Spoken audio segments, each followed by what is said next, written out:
The palace stood tall above the shining city, its towers reaching into the sky like fingers of silver. Inside its grand halls, the air was filled with whispers about the future of the kingdom. The queen had made her decision, and no voice dared to challenge her.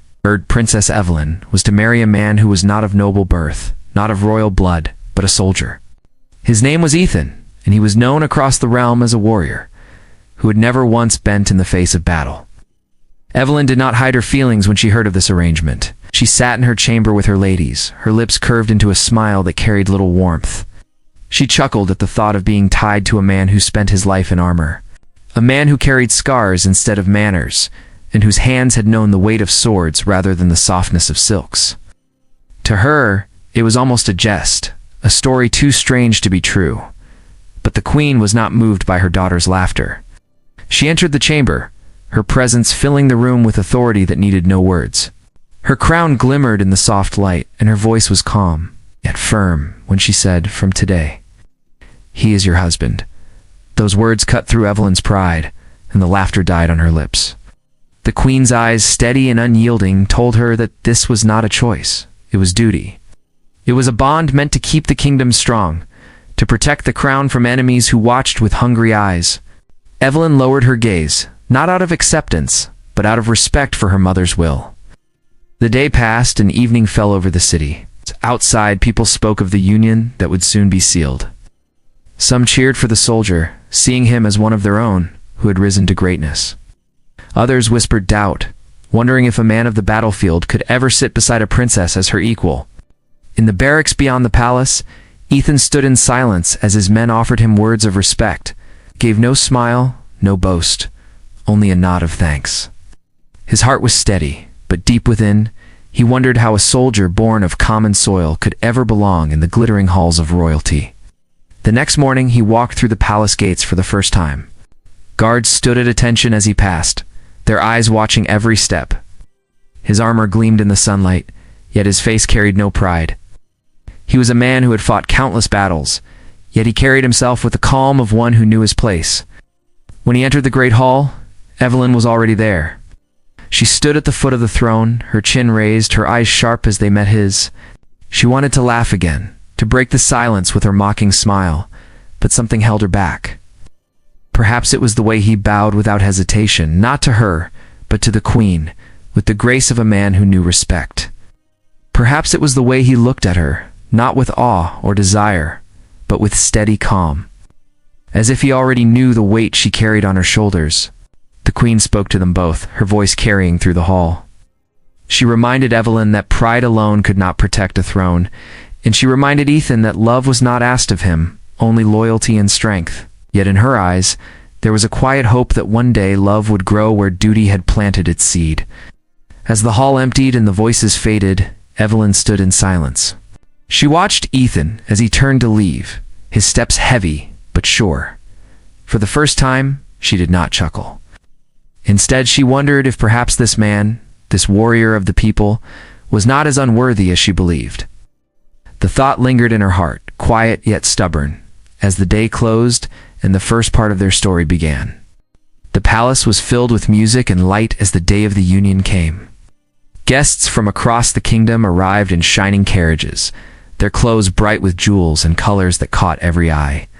Nobles whispered to each other as they took their seats in the grand hall, their voices carrying doubt and wonder. Some spoke of the princess, proud and beautiful, who had laughed at the thought of marrying a soldier. Others spoke of the man himself, the warrior who had risen from nothing, to stand now at the side of a queen's daughter. Evelyn stood before her mirror in her chamber as attendants placed the silver crown on her head. Her gown flowed like water, every thread woven with care. She looked at herself, her lips pressing together, her heart heavy. She had lived her life believing she would choose her own path, yet here she was, dressed for a life decided by duty. She whispered to herself, almost in anger, "Why him? Why now?" Yet no answer came. Outside her chamber, the sound of trumpets rose. Ethan entered the palace with steady steps, his armor polished so bright it caught the torchlight like fire. He was not a man of fine clothing, yet in that moment, he carried himself with such calm strength that even the nobles who doubted him lowered their voices. He looked neither proud nor ashamed. He looked simply ready. When he stepped into the grand hall, his eyes met Evelyn's. She stood at the far end, her crown catching the light, her face calm though her heart raced. She expected him to bow awkwardly, to show himself as less than those around him. But instead, he bowed with a grace that came not from lessons in court, but from years of discipline and respect. The ceremony began. The queen sat upon her throne, watching every moment with eyes sharp as steel. She spoke of duty, of loyalty, of bonds that went beyond love. Her voice carried through the hall, reminding all that this marriage was not for one person, but for the strength of the kingdom itself. As the vows were spoken, Evelyn felt her chest tighten. Her voice trembled when she said the words, but she forced herself to finish. Ethan's voice, by contrast, was steady and strong. He spoke each word with clarity, not because he longed for this union, but because he understood what it meant to stand by his word. When the vows ended, the hall filled with cheers, though some clapped without heart. Many still wondered if a soldier could truly belong beside a princess. Evelyn saw their faces, their eyes heavy with judgment. It made her anger rise again, though not at Ethan this time, but at the people who doubted her mother's choice. Later that night, a feast was held. Long tables filled with golden plates and silver cups stretched across the hall. Music played while dancers moved between the guests. Yet at the high table, silence sat between Evelyn and Ethan. She looked at him, searching for weakness, for some sign of fear or pride. But he ate slowly, his eyes calm, as if the stares of hundreds meant nothing to him. At last she spoke. "Do you understand what it means to sit here?" she asked, her voice low. He looked at her, his face unreadable. "I understand more than you think," he replied. "This is not about crowns or titles. It is about the people who look to us for strength." His words unsettled her. She had expected arrogance or silence, but not wisdom. She turned away, unable to answer. As the night went on, Evelyn listened to the whispers around them. She heard nobles mocking Ethan quietly, calling him a man of dirt who would stain the crown. She glanced at him, expecting him to react, but he did not. He simply kept his calm, his hands steady, his eyes clear. It was as if their words did not touch him at all. When the feast ended and the guests left, Evelyn walked alone to her chamber. She thought of the way he had spoken, the way he had ignored the cruel words, the way he had carried himself with dignity. She still did not want this marriage, not in her heart, but a small part of her could no longer laugh at him. Ethan, in his own chamber, removed his armor piece by piece. He sat in silence, thinking not of the stares or the whispers, but of the path ahead. He knew he was not loved by his wife, not yet. But he had faced battles greater than this. Patience and strength. He would face this one too. And so the first night of their union passed, not with warmth, not with laughter, but with the quiet steps of two lives beginning to turn toward each other, though neither yet wished to admit it. The days after the wedding were quiet, but the kingdom was not at peace. Far beyond the palace walls, trouble was rising. A group of warlords who had once sworn loyalty to the crown now gathered their forces, hungry for power. They sent messages across the stars, calling men to their cause, and soon their fleets began to move. News reached the queen quickly. She called her daughter and Ethan into the council chamber, where maps of the kingdom glowed on the long table. Generals stood around, their armor gleaming, their voices low with worry. The queen's face was calm, but her eyes carried the weight of the storm that was coming. As she spoke with authority, saying the kingdom must strike first to protect its people. She turned to Ethan, giving him command of the fleet. This choice caused murmurs among the nobles, who doubted a soldier of common birth could lead such a task. Yet the queen's voice silenced them all. Evelyn stood beside her mother, her heart pounding. She had never stepped onto a warship, never heard the sound of cannons or seen the fire of battle. Her life had been filled with study and ceremony, not with war. But the queen declared she would go with Ethan, not as a passenger, but as one who must learn to lead. Evelyn wanted to protest, to argue that her place was in the palace, but the queen's eyes left no room for refusal. Ethan bowed and accepted the order without hesitation, though inside he wondered if Evelyn was ready for what she would face. The next morning, the great fleet left the capital. Dozens of ships rose from the docks, their engines roaring like thunder, their steel bodies shining against the darkness of space. Evelyn stood on the bridge of the flagship, her hands trembling as she looked out the wide windows. The stars stretched endlessly before her, and the weight of command pressed heavy on her shoulders. Ethan stood at her side, his voice steady as he gave orders to the crew. Every man and woman on the bridge obeyed without question. Evelyn watched him carefully, did not shout, did not boast. He spoke with calm strength, and his soldiers trusted him without fear. Soon, the enemy appeared on the edge of the stars. Ships cut across the black sky like blades, dark and fast. Evelyn's breath caught in her throat. The alarms rang out, red lights flashing, and the crew rushed to their stations. Ethan stood tall, his eyes never leaving the enemy fleet.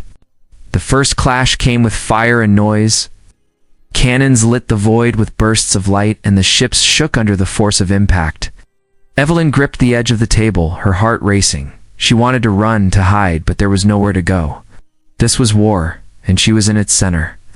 Ethan moved with certainty, guiding the fleet with careful orders. His voice never wavered, even when their own ship shuddered under heavy fire. Evelyn looked at him and saw no fear. She saw focus, discipline, and strength. Then came the moment she would never forget. One of the enemy ships broke through the line and aimed for their flagship, fired again and again, shaking the bridge with each strike. Smoke filled the air, and crew members shouted in panic. Evelyn froze, her mind blank. But Ethan did not falter. He gave sharp orders, moving their ship into position, returning fire with deadly precision. At last, the enemy vessel burst apart in flames, scattering into the dark. The bridge fell silent for a moment, then cheers erupted. But Evelyn could not cheer. She had seen death, fire, and fear in a way she had never known before. When the battle ended, their fleet had won, though at great cost. Many ships were damaged, many lives lost. Evelyn walked through the halls of the flagship afterward, seeing the wounded carried past her, hearing the cries of pain. Her chest ached, and her earlier laughter at Ethan seemed distant, foolish, even cruel. That night, she found him alone, sitting quietly in the war room. She wanted to speak but could not find the words. He looked at her, his face calm as always, though his eyes carried the weight of the lives lost. Finally, she whispered, "I did not know it was like this." He nodded slowly. War is never what people think it is, but it is what keeps the kingdom safe. Evelyn lowered her eyes. For the first time, she did not see him only as a soldier. She saw him as a man who carried a burden she had never understood. And deep inside, a new feeling began to grow, though she could not yet name it. The fleet returned to the capital after the battle, scarred but victorious. Crowds filled the docks cheering for the soldiers who had risked everything to defend the kingdom. Yet even in the joy of survival, there was grief for those who had not returned. The air carried both celebration and sorrow, and the people looked to the palace for strength. Evelyn walked through the great gates with Ethan by her side. She no longer laughed at him, nor did she speak with the sharp edge she once used. She was quiet, her eyes lowered, her thoughts heavy with the memory of the battle. For the first time in her life, she had seen what it meant to lead not only in words, but in sacrifice. The queen received them in the throne room. She studied her daughter's face, and though Evelyn tried to hide it, the queen saw the change in her. She also looked at Ethan, who bowed with calm respect, his armor still scratched from the fight. The queen did not smile, but there was a light in her eyes, as if she knew her choice had been the right one. Days passed, and the palace returned to its rhythm, yet Evelyn could not rest. She walked the gardens at night, unable to sleep, hearing again the sound of cannons and the cries of the wounded. Ethan often found her there, though he did not approach unless she looked for him. One night she asked quietly, "How do you carry it? The faces, the voices, the weight of it all?" He sat beside her on the stone bench, his hands resting on his knees. "You never forget," he said, "but you learn to honor them by standing again the next day. If you stop, their sacrifice is wasted." His words settled deep inside her. She had thought him simple, a soldier who knew only how to fight. But she now saw wisdom in him, shaped not by books or courts, but by years of struggle. One afternoon, Evelyn called Ethan to her chamber. She asked about his past, something she had never cared to know before. He spoke quietly, telling her he was not born into wealth, but into a small village far from the capital. His family worked the soil, their lives hard but honest. When war came to their land, he was young, but he fought to protect them. Many were lost, but he endured. Evelyn listened without mocking, without laughter. She saw the truth in his eyes, and her heart shifted again. This man had not been handed his place beside her. He had earned it through fire, loss, and loyalty. That evening, a gathering was held in the hall. Nobles once again filled the room with their fine clothes and sharp tongues. They still whispered about Ethan, calling him unfit for royalty. Evelyn heard them, and for the first time, she did not remain silent. She stood before them, her voice steady, and said, "You doubt him because he does not wear a crown by birth. I have seen him in battle, and I have seen his strength. If you question his worth, then you question mine as well." The hall fell into silence. No one dared to answer.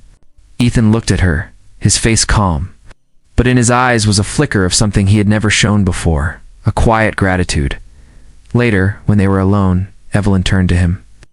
"I once thought you were beneath me," she admitted, "but I was wrong. I see now that you are stronger than I ever understood." He bowed his head slightly, his voice low.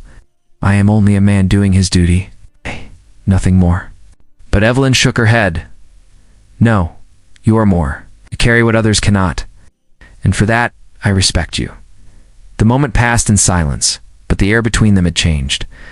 No longer were they strangers bound by duty alone. Something deeper had begun to take root. It was not yet love, but it was the first step toward it. That night, the queen looked down from her balcony, watching them walk together in the courtyard. She did not speak, but her heart was at peace. Her daughter was learning, and the kingdom was safer because of it. The kingdom did not rest for long. The warlords who had been defeated in the void were not fully broken. Some fled and gathered strength in secret, while others sent whispers of rebellion into the very heart of the capital. It was not long before word reached the queen that traitors had entered the city and were planning to strike. One evening, as the palace prepared for another council meeting, the attack came. Explosions shook the outer walls and fire lit the night sky. Armed men rushed through the gates, cutting down guards as they stormed toward the throne room. Panic spread through the halls as servants fled and soldiers tried to hold their ground. Evelyn was with Ethan when the alarms rang out. She felt fear grip her chest, but she did not run. This time she stood tall, remembering what she had seen in battle. Ethan drew his sword, his eyes sharp and steady. "Stay close," he told her, but she shook her head. "No, I will fight beside you." Together, they moved through the smoke-filled halls. Ethan cut down attackers with swift, sure strikes, his armor gleaming in the firelight. Evelyn followed, her hand gripping a blade she had trained with in secret since their first battle together. She was not as skilled, but she fought with courage, her heart burning with a strength she had never known before. At last they reached the throne room, where the queen stood surrounded by her guards. The traitors had broken through the doors, their leaders shouting for her crown. The room was filled with the clash of steel and the cries of battle. Ethan threw himself into the fight, cutting down one enemy after another. Evelyn moved with him, blocking strikes, her voice clear as she called out warnings to the soldiers at her side. The battle raged, and for a moment it seemed the traitors might overwhelm them. Then Ethan saw one of the rebels break through the line, rushing toward the queen with a raised blade. Without thought, Ethan charged, taking the blow meant for her.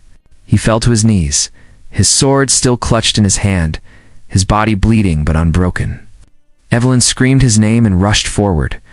She struck the traitor with all her strength, driving him back. Her fury gave her power, and she fought with a fire that surprised even herself. At last the enemy was pushed from the throne room, and the queen's guards secured the hall. Evelyn knelt beside Ethan, her hands trembling as she held him. "Do not leave me," she whispered, her tears falling on his face. Ethan looked at her, his breath heavy, but his eyes still steady. "I will not," he said softly. "I swore to stand by you, and I will keep that vow." The queen came to their side, her hand resting on her daughter's shoulder. She looked at Ethan, and though she did not speak, her eyes carried respect and gratitude. She knew this man had given everything for the crown, for her and for Evelyn. Ethan was carried to the healer's chamber, where his wounds were treated. For hours, Evelyn remained by his side, refusing to leave. When at last his strength began to return, she took his hand and spoke the words she had never thought she would say. You are not only my husband by duty, you are my husband by my own choice. I do not laugh at you anymore. I stand with you." Ethan's eyes softened, and for the first time he allowed himself a small smile. "Then I am honored," he whispered. The news of their courage spread quickly through the city. The people no longer doubted the union. They spoke of the princess, who fought beside her warrior, and the warrior who gave his blood for the crown. They called them protectors of the kingdom, bound not only by vows, but by trust and devotion. Days later, the queen stood before her people in the great hall. With Evelyn and Ethan at her side, she declared that the kingdom would stand stronger than ever. She told the people that the bond between her daughter and the warrior was proof that strength was not born only of noble blood, but of courage, sacrifice, and loyalty. The hall filled with cheers, the sound rolling like thunder through the palace. That night, as the stars shone above the city, Evelyn and Ethan walked together through the palace gardens. They did not speak at first, for words were no longer needed. At last, Evelyn took his hand, her laughter gone, replaced by a smile that carried warmth instead of pride. For the first time, they walked as equals, not bound only by duty, but by choice. And so their story, born of doubt and duty, grew into something far greater. It became the story of a princess and a warrior who faced fire and fear together, and who found in each other the strength to carry a kingdom into the future.